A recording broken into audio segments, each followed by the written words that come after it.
Ethiopia, a nation with a rich history and a vibrant culture, bears the weight of a geographical reality. It is landlocked.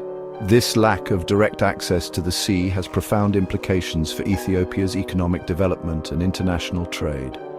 For decades, Ethiopia has yearned to reclaim its maritime heritage, with its gaze fixed upon the port of Assab in Eritrea. Assab, once an integral part of Ethiopia, represents more than just a gateway to the open ocean. It symbolizes a connection to a bygone era. The history of Assab is intricately woven into the fabric of Ethiopian identity. Before Eritrea's independence, Assab served as Ethiopia's primary seaport, facilitating trade and fostering economic growth. However, the political landscape shifted dramatically with Eritrea's secession in 1993. Ethiopia, once a coastal nation, found itself confined to its landlocked borders. The loss of Assab was a blow not only to Ethiopia's economy, but also to its national psyche. Eritrea, having fought a long and arduous struggle for independence, views Assab as an integral part of its sovereign territory. The port city represents Eritrea's hard-won autonomy and its gateway to international recognition. Any suggestion of relinquishing control over Assab is met with staunch resistance from the Eritrean government. Eritrea's stance is rooted in its history, its identity, and its determination to chart its own course as a nation. The question of Assab remains a contentious issue between Ethiopia and Eritrea. Ethiopia's desire for sea access is understandable, driven by economic necessity and a yearning to reclaim a lost part of its identity. Eritrea, on the other hand, is equally determined to safeguard its sovereignty and protect the territorial integrity for which it fought so hard. The future of Assab hangs in the balance, a symbol of both the complexities of history and the enduring power of national aspirations. The Horn of Africa, a region marked by geopolitical complexity and strategic significance, has become a focal point of international attention. Ethiopia, situated at the heart of this volatile region, occupies a pivotal position that attracts the interests of global powers. Its large population, growing economy, and strategic location make it a key player in the regional balance of power. Ethiopia's strategic importance stems not only from its geographical location, but also from its role as a regional anchor of stability.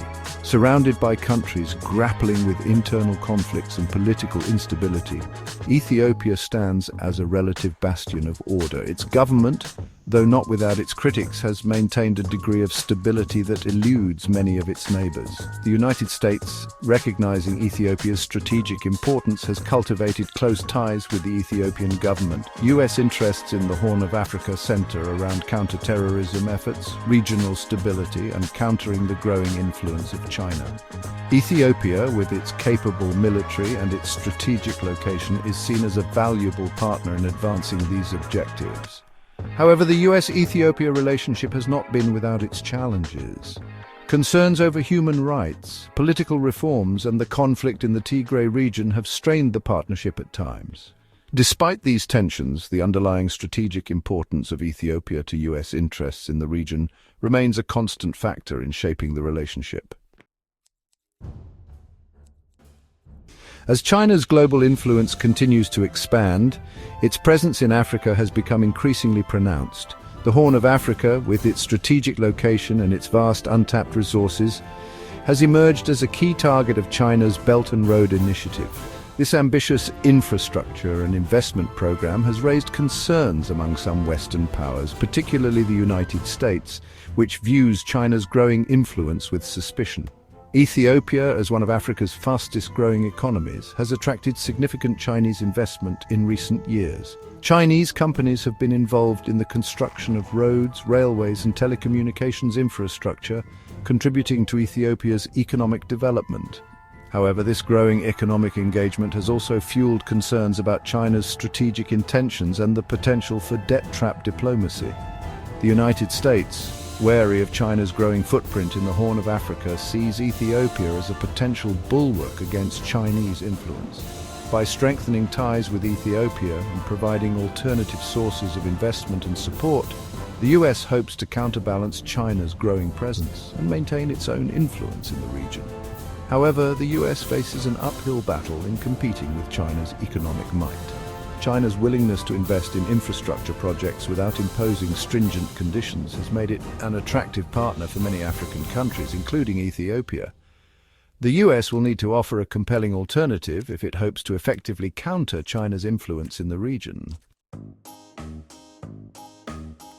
Section 4. The Art of the Deal: Transactional Diplomacy in Play. Donald Trump, known for his transactional approach to foreign policy, brought a distinct style to the White House.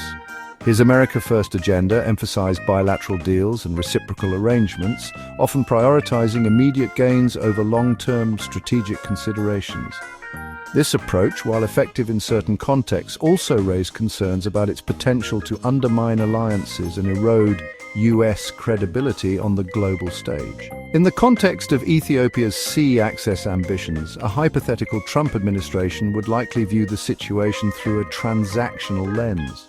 Rather than approaching the issue from a purely ideological or humanitarian perspective, Trump would likely focus on identifying concrete benefits for the United States.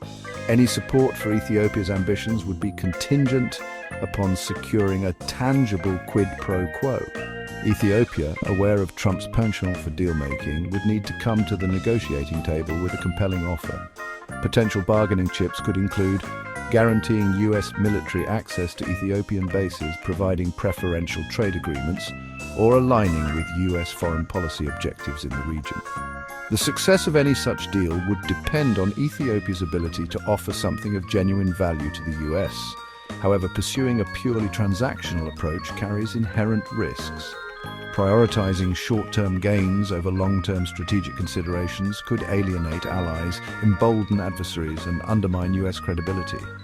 Furthermore, a focus on bilateral deals could undermine multilateral efforts to address regional challenges, such as the conflict in Tigray or the humanitarian crisis in the Horn of Africa. Section 5. Eritrea's perspective, sovereignty, and regional stability. Eritrea, a small nation with a history marked by struggle and resilience, views the issue of Assab through the lens of its hard-won sovereignty. Having fought a long and bloody war for independence from Ethiopia, Eritrea considers its control over Assab to be non-negotiable. The port city represents not only economic vitality, but also a powerful symbol of Eritrean self-determination. Eritrea's government, led by President Isaias Afwerki since independence, has consistently maintained a firm stance on Assab. Any suggestion of relinquishing control, even partially, is met with fierce resistance. Eritrea argues that its sovereignty is not up for negotiation and that any attempt to challenge its territorial integrity would be met with a resolute response. Beyond the issue of sovereignty, Eritrea also expresses concerns about the potential for regional instability should Ethiopia regain access to Assab. The two countries share a history of conflict, and Eritrea fears that Ethiopia's access to the port could reignite tensions. Eritrea argues that the current arrangement, while not ideal for Ethiopia, serves as a guarantor of peace and stability in the region. Eritrea's perspective highlights the complexities of the situation. While Ethiopia's desire for sea access is understandable, Eritrea's concerns about sovereignty and regional stability cannot be ignored. Any attempt to resolve the issue must take into account the legitimate interests of both countries and prioritize a peaceful and negotiated solution.